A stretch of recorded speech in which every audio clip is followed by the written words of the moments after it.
Mercedes driver George Russell promises significant changes at Mercedes for the 2025 season as he praises teammate Kimi Antonelli. Speaking today at the F1 75 live event in London, he has said that the team has made significant changes during the winter break to improve the stability and aerodynamics of the car, as well as praising the Mercedes team who worked on the car during the winter break, and he was full of praise for that of his new teammate Kimi Antonelli. This comes directly from F1.com. Here is what George Russell had to say. The Silver Arrows have struggled to recapture the previous dominance from across the past few seasons, having experienced issues with their car, including porpoising, as well as other issues relating to the car for the past few years. But ahead of the new campaign, Russell believes that the outfit has learned from their mistakes. Asked during a media session ahead of F1 Live 75 about how much of a step he was expecting from 2024, he said this. The 27-year-old responded, "I think it's going to be quite a significant change this year, to be honest. I think every year we've uncovered a problem, we've solved it, and we've created a new one. But we've probably been a lot more disciplined with every change that we've made to the car. We've been more thorough than ever in terms of the simulator, just to ensure that we're not going to fall into a new trap or fall back on previous mistakes that have been made in the past. And so far it's a reasonable step. Obviously you've no idea what everyone else is going to do, and it's going to be quite an interesting season with how people deploy their resources between 2025 and next season 2026. Pushed on why that it's taken so long for the team to adapt to a more robust process, and if he has confidence that the team has pushed past this problem that has had in the past and has definitely been eliminated, Russell reflected further on what has previously been the issue. I think in 2022 there were more issues with the car than first met the eye, he explained.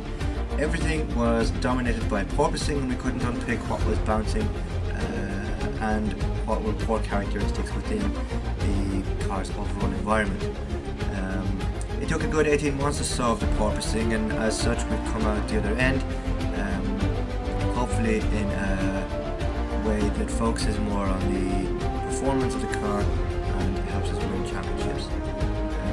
We changed the suspension, then that caused a balance problem.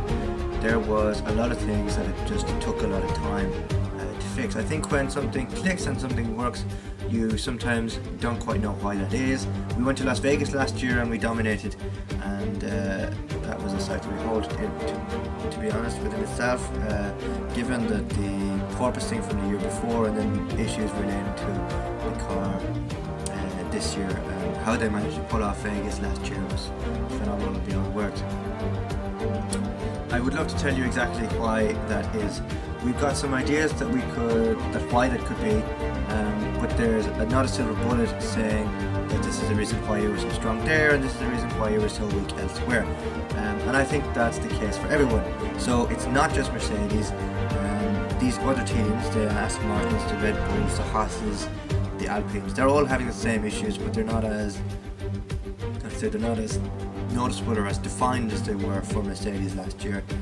Other teams have worked around them, and other teams, as we'll probably see this year as well, probably won't have found a workaround until maybe mid-season. So I suppose it all depends on the type of work that you do in the car and everything else in between. And then he went on to mention McLaren being a prime example. He's quoted as saying, "I don't think even they believed they could find the performance that they did. I'm more confident this year than and with the work that we've done in the simulator. We've got some really great simulator drivers putting in lots of effort. Kimi's been doing really well, and I'm much more confident that we're not going to fall into the same trap as previous years."